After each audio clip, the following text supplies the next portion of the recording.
Olá, pessoal. Boa noite.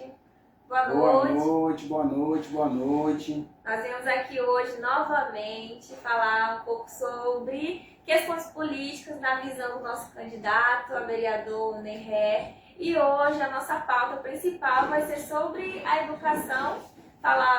Na nossa live anterior nós falamos um pouco sobre saúde, vimos um pouco sobre a visão do Ney Ré sobre isso, quais são suas pautas, as possíveis melhorias que o Ney Ré gostaria de propor após a sua eleição, não é? E hoje nós temos essa mesma abordagem de entender um pouco sobre a mentalidade do Ney sobre isso. O Ney que hoje é químico formado, tem sua própria fábrica de cosméticos, que estudou apenas até a quarta série e conseguiu chegar muito longe estudando por conta própria, através de vídeos, livros, muitos livros, como ele sempre fala, não é, Ney? Muito livro. Eu quero dizer para vocês que não basta só estudar, né? Tem que buscar a competência, né? O que é a competência? A competência é quando você pega todo aquele conhecimento que você aprendeu na escola, né? E cria algo de valor. Aí isso se torna uma competência, né? E eu queria até dizer para você, né? Existe a graduação por competência, né? É uma lei federal que dá direito a você quando você tem experiência e você consegue provar a sua experiência. Então, o que vale muitas vezes, Pamela, na educação é a competência, não é a questão só de a gente estudar, passar de ano e ter muitas vezes só um canudo, né? A competência é fundamental. A competência, a força de vontade, o gosto por aquilo que você Sim. está aplicando, certamente é muito importante. E hoje nós temos algumas perguntas para fazer aqui para o Ney novamente. Eu queria saber, primeiramente, Ney, quais são as suas prioridades para a melhoria do nosso sistema educacional, tanto na nossa cidade de Marabá, como no Brasil, no mundo? Quais seriam as suas propostas como político? Pamela, a questão da educação é uma questão prioritária hoje, né? Porque abrange desde o ensino da creche, né? Desde a creche. A educação ela começa na creche, né? A educação começa dentro da casa, né? Então, assim, hoje eu sou apaixonado pela educação. Hoje eu sou apaixonado pela educação. Mas eu não tive a oportunidade de estudar. Ou seja, eu não tive a oportunidade de estudar. Eu só estudei até a quarta série.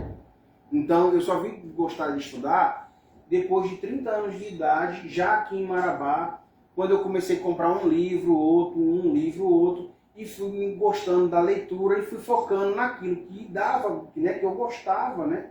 E aí veio a questão de eu concluir meu ensino médio, né, buscar uma formação por competência, estudar química, física. Então tudo isso foi uma busca minha, não foi uma coisa assim, né, buscada na escola, não foi.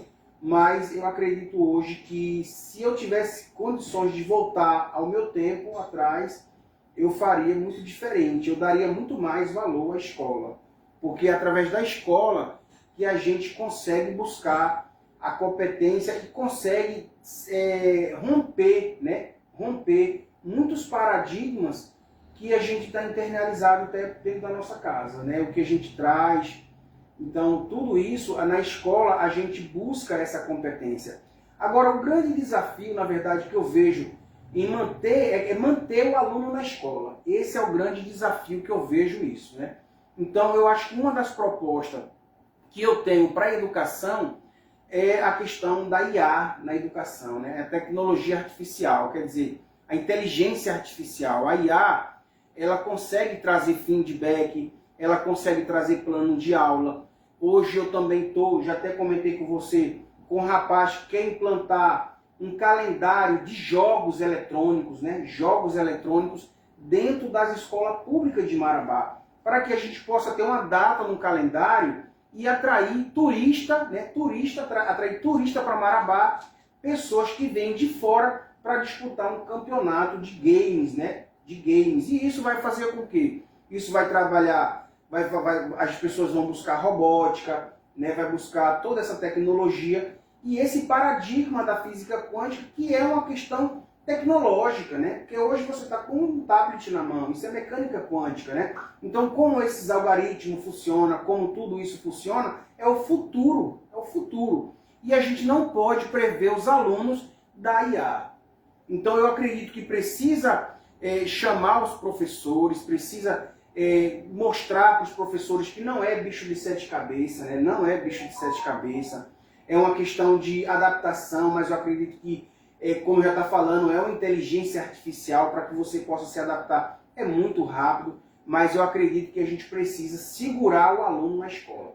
E hoje, Pamela, me desculpa eu falar para você, eu não vejo a escola segurando o aluno dentro da escola. Pelo contrário, eu vejo os alunos sempre de greve, e eu não sei o que está acontecendo. Você entendeu? Eu não sei o que está acontecendo, porque os alunos hoje não estão satisfeitos da escola.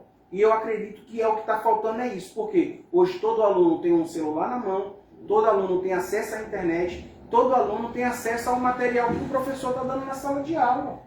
Eu mesmo fui estudar no FPA, onde a professora colocou lá uma prova, e eu rapidamente puxei a prova e sabia de onde ela estava puxando aquela prova. Eu falei, professora, a prova a senhora está tirando daqui? Ela disse, sim, daí. Então, quer dizer, é muito fácil o aluno hoje ter o acesso. Então, a gente precisa remodelar essa educação. Eu acredito que precisa remodelar. Eu acredito que a gente chegou a um século que a gente precisa reunir, né, as cabeças-chefes da educação e dizer, peraí, o lá para trás ficou para trás, né, a gente não tem mais telefone fixo, nós temos agora um celular, um smartphone, quer dizer, uma inteligência, smart quer dizer inteligente, né? Então eu não acredito que a internet seja coisa do mal, seja coisa do inimigo. Eu já acredito que é coisa de Deus, porque essa tecnologia, ela está fazendo pessoas enxergar, pessoas andar, facilitando a vida de pessoas, muitas vezes cadeirantes.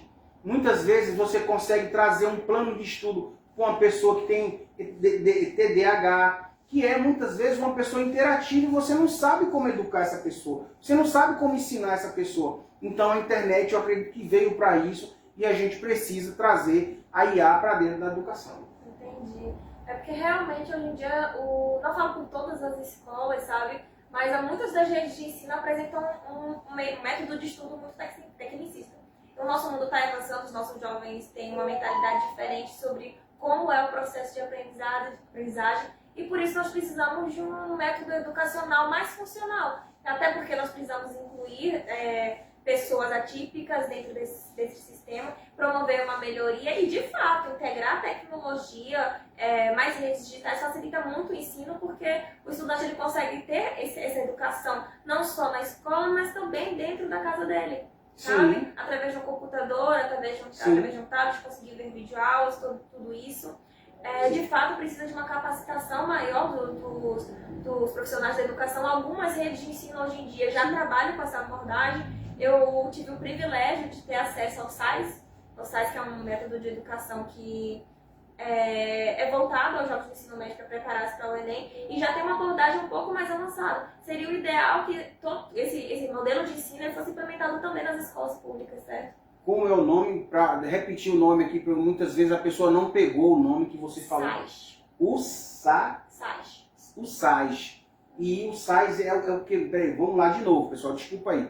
SAIS. É um sistema de ensino que é voltado principalmente às redes de ensino médio, prepara os alunos para vestibulares, como por exemplo o Enem, a FUVEST, o Unicamp, tudo isso. E isso é um método que você faz em casa? Foi um método que eu consegui receber no cursinho, durante o meu cursinho, para conseguir passar no vestibular. Certo. Hoje em dia eu utilizo, para conseguir estudar na minha universidade, uma metodologia própria, que é através do método de perguntas, sabe? Revisões sistemáticas, que funciona melhor para mim. Então, se eu tenho uma particularidade na minha forma de estudar, os outros estudantes também têm. Por isso é muito necessário esse processo de adaptação para que nenhum aluno ele seja prejudicado durante o seu processo de estudo. Eu queria saber, seguindo a linha de raciocínio que nós já estamos falando, como você prepararia os professores para essa nova capacitação? Eu acredito que não tem muita dificuldade para preparar os professores hoje. Por quê? Porque nós passamos por uma pandemia e precisamos, né, os professores precisaram se adaptar rapidamente. Concorda? Então tudo isso já aconteceu. Já aconteceu, porque quantos professores nós tínhamos trabalhando home office, né? Os alunos trabalhando no home office. E muitas vezes, pessoal, eu que tenho clientes, professores, professores reclamaram para mim, disse que trabalhava até mais, viu, Pamela? Porque tinha que cumprir o horário, tinha que estar na frente, tinha todo um sistema. E aí eu acredito que quando se trata de IA, eu acho que é muito mais fácil ter essa questão através do TI, né? A gente ter um TI bom, ter um design bom, ter uma grade de profissionais dentro da educação que muitas vezes uma empresa tem, Pamela. Uma empresa grande dessa, ela tem, né? Por exemplo, um TI, ela tem um cara que mexe com essa questão de tecnologia. Então, se você vai no fórum, você tem um TI. Se você vai em um banco, tem um TI. Então, muitas empresas têm TI. E o que é um TI? Um TI é justamente para tirar, né, tirar a dúvida daquele profissional. Por exemplo, muitas vezes está no fórum, tem um juiz lá, que ele não sabe mexer com aquela tecnologia, mas ele vai lá, chama o TI vem, olha aqui, é aqui, é aqui, é aqui, você mexe aqui, porque tem que ter esse profissional. E hoje em Marabá, nós temos um curso de... não é engenharia de computação, mas é de não sei o que da informação, né? Como é que chama o curso? Não sei o que da informação. Tecnologia da informação. Então a gente tem esse profissional disponível hoje. Nós temos na cidade.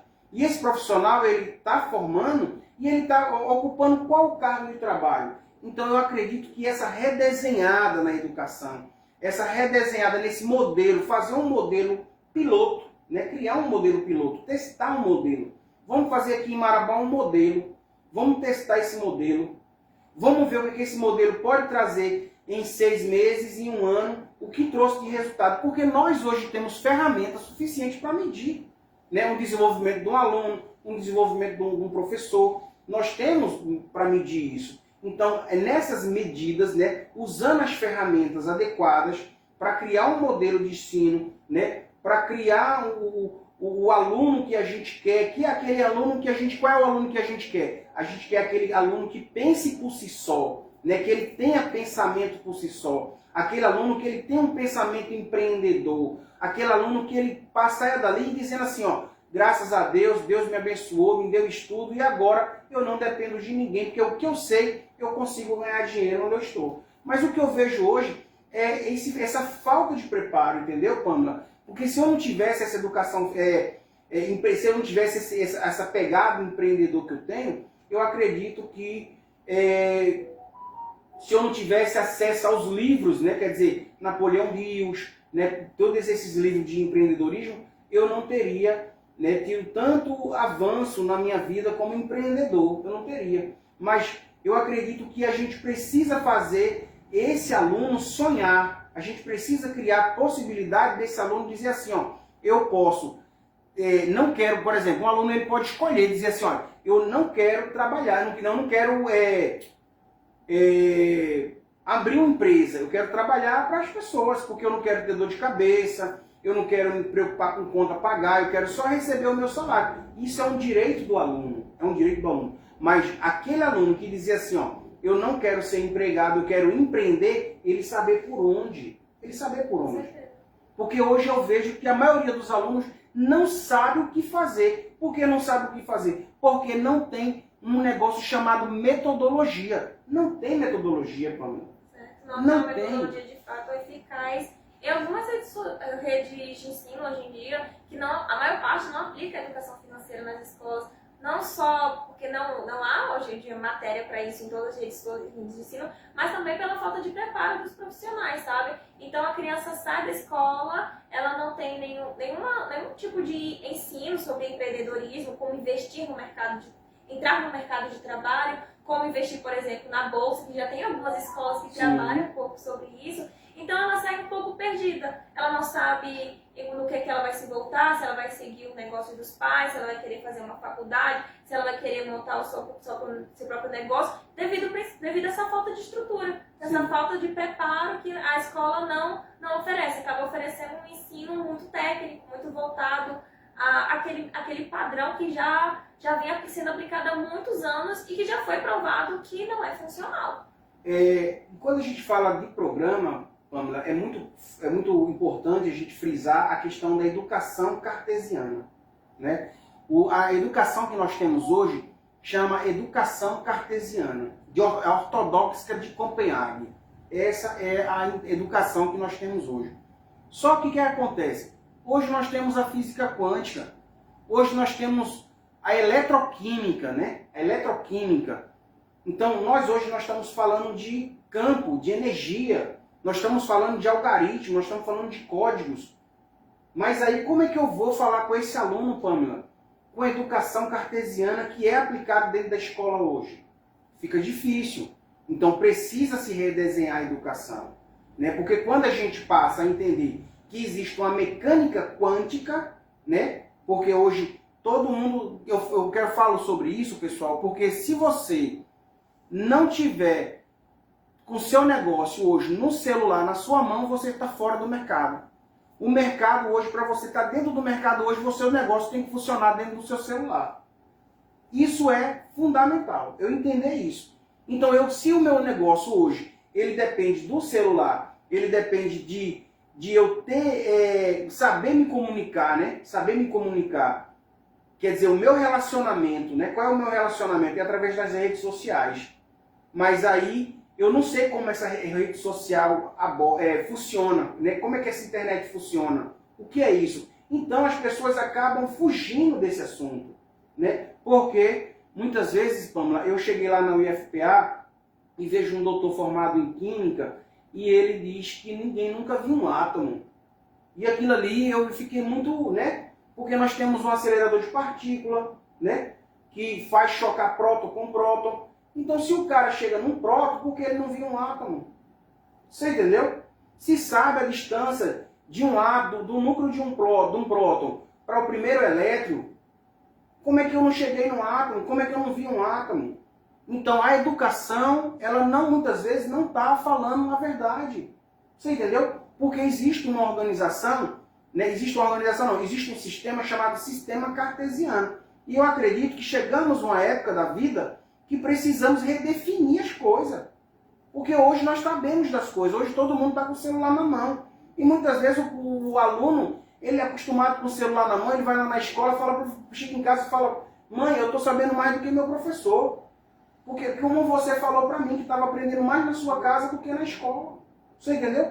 Então a gente precisa redesenhar a educação. Eu vejo isso. E levar para a questão tecnológica. Eu vejo a questão você vê lá atrás a Kodak, né? A Kodak, ela registrava filmes em foto de papel, né? A gente tinha foto de papel. E quantas empresas não fecharam as portas? Por que fecharam a porta? Porque não estava preparado para o mercado que estava chegando, né? Não se preparou para o mercado que está chegando.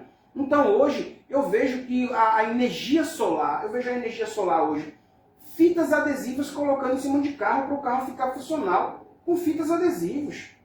Então quer dizer, aonde estamos parando, onde vamos chegar, e aí até quando nós vamos segurar essa tecnologia dentro das escolas? Até quando a gente vai ficar dizendo que celular é coisa do demônio, coisa do diabo, Não é, claro que não é. A tecnologia avança, nós temos que seguir junto. Nós temos que seguir junto. Né? Nós temos que avançar junto. Você tem um tablet, você sabe a informação, você diz: tio, eu uso o chat GPT, me ajuda, me auxilia. Então por que não ensina as pessoas a buscar, né? Buscar a resposta. Porque se a gente ensina as pessoas a buscar a resposta, a gente faz com que as pessoas não acreditem em qualquer coisa. Com certeza. Essa é a realidade. É muito bom a gente entender isso, né? Mas também olhar um pouco para um lado mais social.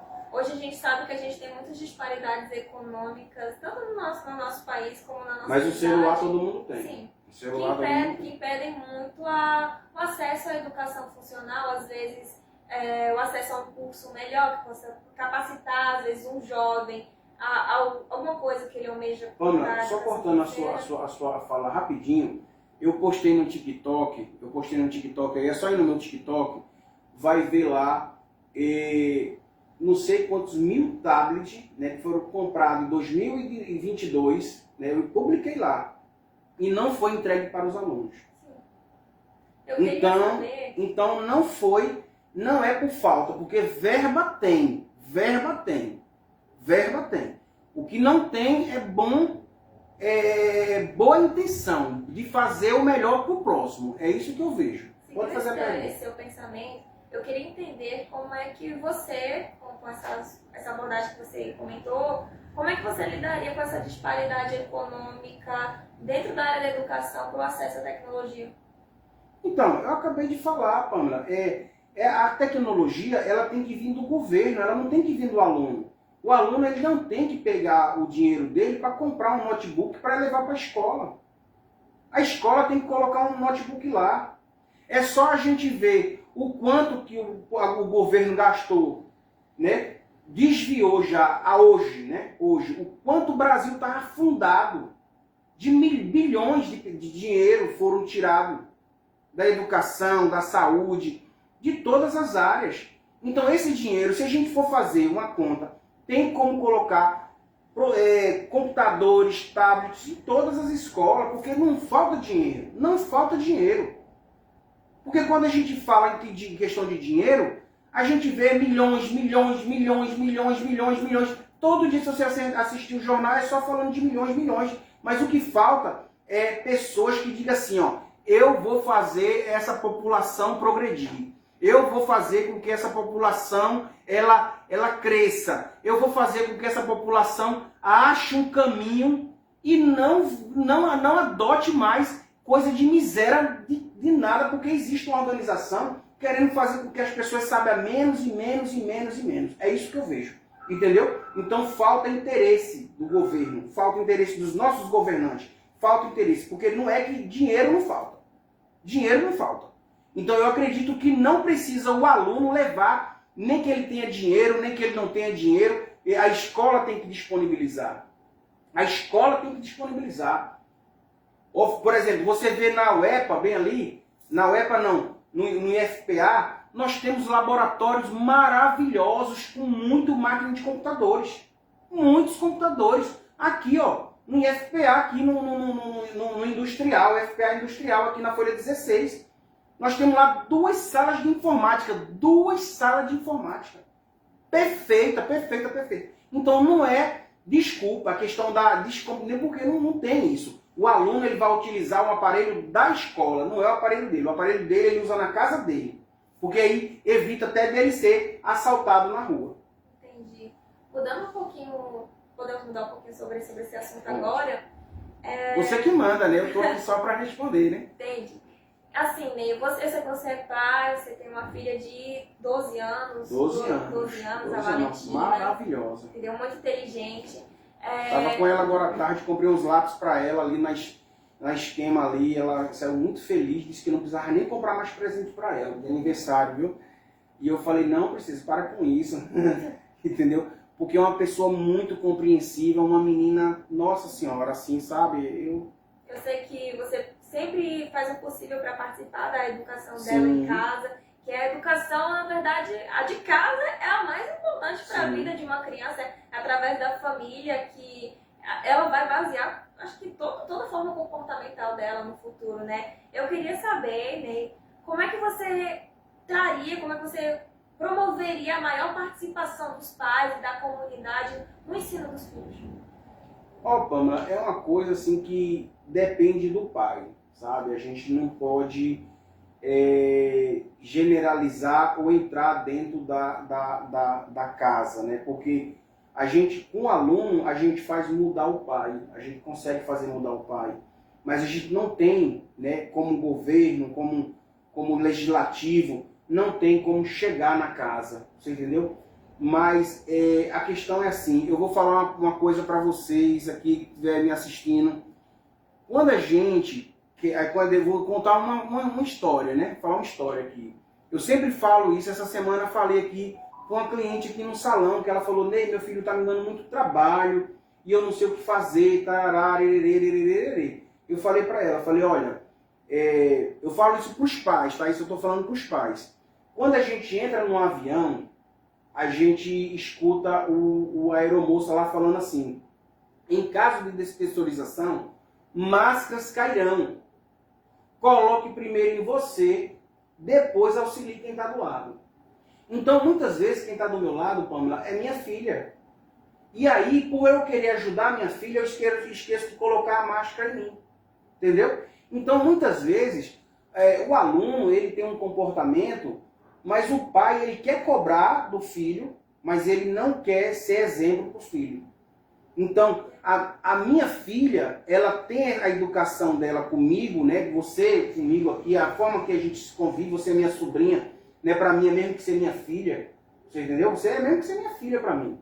Então, você sabe, na nossa conversa, você sabe o meu caráter, você sabe a forma que eu vivo na sociedade, né? Então, você sabe que o seu tio ele não gosta de corrupção, o seu tio é um cara que não gosta de mentira, você fala de vai arrumar um namorado e fala, olha, não pode ser mentiroso, né? Não pode ser mentiroso. Você não pode arrumar uma pessoa mentirosa, porque um mentiroso ele é preguiçoso. Então tem esse negócio. Então, essas mazelas da vida sempre vai ter, que isso é que é o importante da vida, que é o contraste da própria vida, entendeu? Então a vida tem esse contraste. Mas essa questão que você me perguntou, né, sobre a questão Participação dos pais. A participação do pai. O pai ele tem que dar exemplo para o filho. O pai não pode cobrar do filho se ele não dá exemplo. Ele não dá exemplo. Se ele não dá exemplo, como é que ele vai cobrar do filho? A escola não pode substituir o pai. A escola não pode substituir o pai. O pai, agora se disser assim, ó, reunião dos pais, aí beleza, aí você chama o Ney para discursar para os pais lá. Porque aí o Ney vai saber falar para esses pais e dizer como tem que educar um filho. Você entendeu? Como tem que educar um filho. Quer dizer, você quer que o seu filho minta? Não, então você não pode mentir. Você quer que o seu filho faça isso, isso e isso? Não, então você também não pode fazer. Porque se você não faz, você pode cobrar, mas você não pode cobrar uma coisa que você faz. Você entendeu? Então eu acredito que a educação é como um espelho, né? E ela começa em casa. Mas se a gente dá uma boa educação na escola, esse aluno, quando é transformado na escola, ele transforma também a casa dele lá. Ele leva para a casa dele lá. Entendeu? Mas o que a gente vê hoje dentro das escolas é uma doutrinação pro mal. Pro mal. Você sabe disso. Nós já conversamos sobre isso. Você entendeu? É uma doutrinação pro mal. E aí o que acontece? A gente não sabe o que fazer. A gente precisa estar lá dentro para dizer assim, ei, peraí, como assim? Quem é que está fazendo isso? Né? Por exemplo, eu tenho outra sobrinha, que não é você, que ela veio com umas conversas comigo, e eu disse para ela, você escutou isso aonde? Ela disse, dentro da escola. Eu aprendi isso dentro da escola. E eu, poxa, entendeu? Quer dizer, eu falei, foi os professores? Não, não foi os professores. Foi entre os alunos mesmo. Entendeu? Então, a gente fica assim, ó. Sabe? Da onde está vindo isso? Aí eu converso com a diretora da escola, né? E ela fala assim, Ney, já vem do MEC, todo esse ensino, cartilha e tá, e tá, e tá, e tá. Então é uma coisa que, por legislativo, a gente precisa estar lá dentro para saber como realmente isso funciona. Eu vejo que a CEMED aqui em Marabá, né, é de poder legislativo, né? A CEMED de Marabá. Então a gente vai, eu sendo eleito, nós vamos lá conversar com esse pessoal da CEMED, né? Nós vamos estar, eu vou estar bem amparado para poder conversar com esse pessoal aí e chamar eles para o meu lado, Pamela, porque eu sou uma pessoa bacana e eu sei conversar.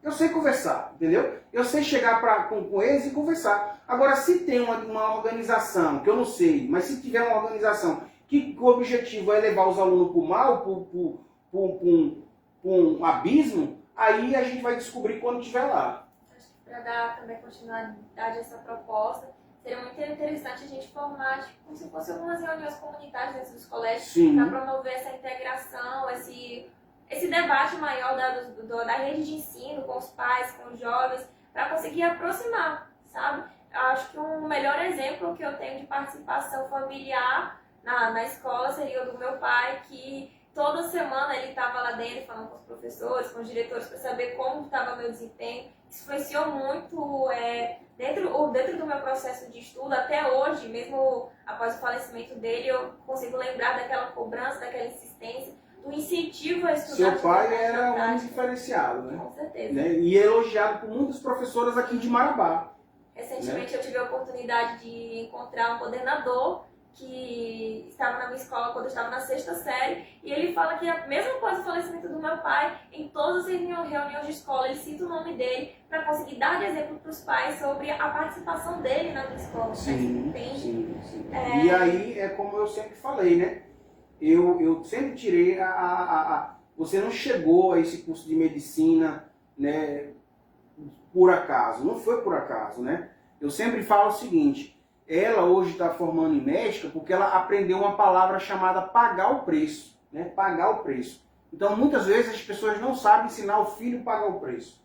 Então, os pais precisam saber ensinar os filhos a pagar o preço. Isso até responde a nossa próxima pergunta, né? Que é até para finalizar o nosso diálogo de hoje.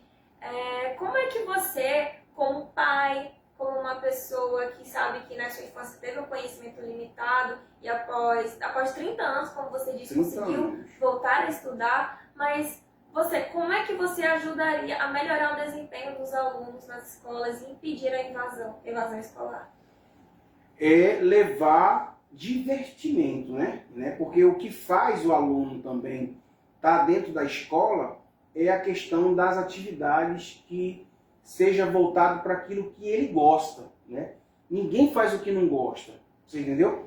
E eu achei muito interessante, Pamela, né? Porque eu tenho uma manicure aqui no salão, que ela passa o dia todinho jogando um joguinho aí, e ela fala para mim assim, Ney, isso aqui dá dinheiro. E eu fico sem entender, sabe? Ela fala, isso aqui tem campeonato pelo mundo, lá nos Estados Unidos tem campeonato, não sei o quê. E aí, né, um colega meu chegou para mim e falou, Ney, eu tenho um projeto, né? Já até busquei outros vereadores, né? Agora, quando eu vi você se candidatando a vereador, eu pensei, poxa, o Ney, eu posso falar com ele, porque o Ney é um cara muito fora da caixa, assim, para essa questão de tecnologia. Então, eu trouxe para você esse projeto, que é uma agenda, né? Uma agenda anual, quer dizer, onde vai ter um evento em Marabá, né? Um evento em Marabá naquela data, onde vai trazer turistas, né, alunos de outras escolas para disputar jogos eletrônicos dentro de Marabá, né? E Marabá ser um polo de jogos eletrônicos, trazendo turistas, né, quer dizer, alunos de outras escolas, de outros municípios, para que possa movimentar a cidade e fazer com que o aluno ele fique preso dentro da escola. Eu acho que seria muito interessante. Bastante interessante mesmo promover essa educação tecnológica, né, através da utilização de jogos. Sim, porque o que acontece? Hoje nós temos a questão da automação, hoje nós temos a questão da robótica, hoje nós temos questão de toda essa questão de algoritmo, programa, né? Hoje todo mundo está querendo montar um joguinho, tem muitos cursos hoje aí para você ir aprendendo, né? Revit, eu não sei falar os nomes dos programas, né? Mas eu acredito que é através, porque quando a gente promove um jogo desse, a gente já vai promover outras competências que é para desenvolver jogos. E quando a gente desenvolve competências para desenvolver jogos, a gente desenvolve profissionais de eletrônica, a gente promove profissionais de... Né, daqui a pouco a gente tem que ter uma pessoa fazendo um foguete aqui em Marabá, já pensou? Entendeu? Então é isso que faz com que cresça. Então a gente precisa trazer essa interação, né? E se tem uma pessoa que é especialista nisso, sabe como isso funciona, que é esse meu amigo, tem um projeto, por que não apresentar esse projeto na Câmara Municipal e tentar convencer os outros vereadores, o prefeito da cidade, a gente fazer essa agenda anual na educação e trazer os jogos eletrônicos, né? E já pensou, hoje nós temos o carnaval, nós temos a gaiola das loucas, né? Você vê a multidão que arrasta, né? Então é uma coisa que traz, né, muitas pessoas de fora, mas os jogos eletrônicos vai trazer gente de São Paulo, vai trazer gente de vários lugares, né? A gente tem a questão das Olimpíadas, a gente precisa promover as Olimpíadas, né? Quer dizer, a gente tem aqui, eu tenho uma cliente chamada Georgia, que tem uma pessoa que ela fala, Ney, falta promover esporte, falta promover esporte. Quer dizer, eu tenho um atleta dentro da minha casa, que é a minha sobrinha, é um atleta, e muitas vezes a gente tem que sair de Marabá, o pai tem que estar viajando para um lado, viajando para o outro, porque muitas vezes há deficiência aqui. E olha que a tia dela está dentro de uma escola que promove educação, promove esporte, né? Que é o SESI, que é a Geórgia, tem a sobrinha, promove o esporte. Mas e as outras escolas? Todas elas não têm quadra? E por que não está promovendo esses campeonatos? Então eu acredito que é por meio da diversão que a gente segura o aluno na escola. Porque tem aquela hora da gente estudar, mas tem aquela hora da gente ter, né, o ginásio, né? O ginásio, a gente precisa do ginásio. E ginásio, para mim, pessoal, é sempre aquela quadra, né? A gente tem na mente isso, aquela quadra onde você vê a quantidade de quadras que nós temos em Marabá. Temos muitas quadras boas. E a gente precisa fazer o quê? Promover atividades nessas quadras todas as noites, de vez de ficar com apenas só o quê? Hoje o pessoal em Marabá está preso na quadrilha, né? É interessante? É lindo a quadrilha de Marabá. Eu que vim de Pernambuco, digo para você, nós temos um São João muito maravilhoso aqui. Isso graças à comunidade.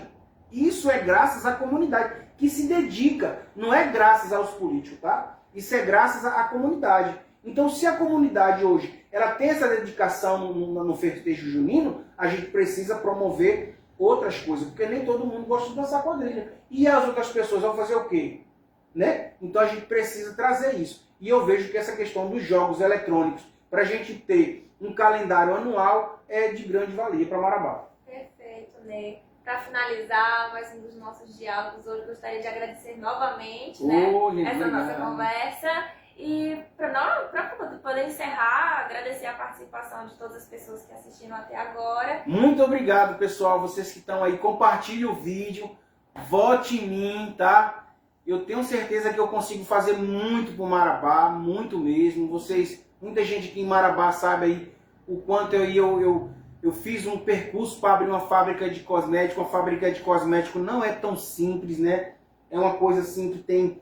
Você passa por todos os órgãos, Pamela. Todos os órgãos você vai passar por todos eles, né? Tem a questão de muita coisa, entendeu? E aí eu consegui passar por tudo isso. Então é a persistência. A persistência é fundamental, entendeu? Então eu acredito que eu vou persistir para fazer o melhor para Marabá. E isso eu preciso da confiança de vocês. Eu preciso que vocês confiem em mim e digam, eu vou colocar o Ney lá porque eu acredito que o Ney vai fazer a diferença em Marabá. Então, se você se identifica com a mentalidade do Ney, acredita que ele possa ser um político que vai representar você durante o seu mandato, gostaria de que vocês votassem nele no dia da eleição em outubro. E qual o seu número? 12577.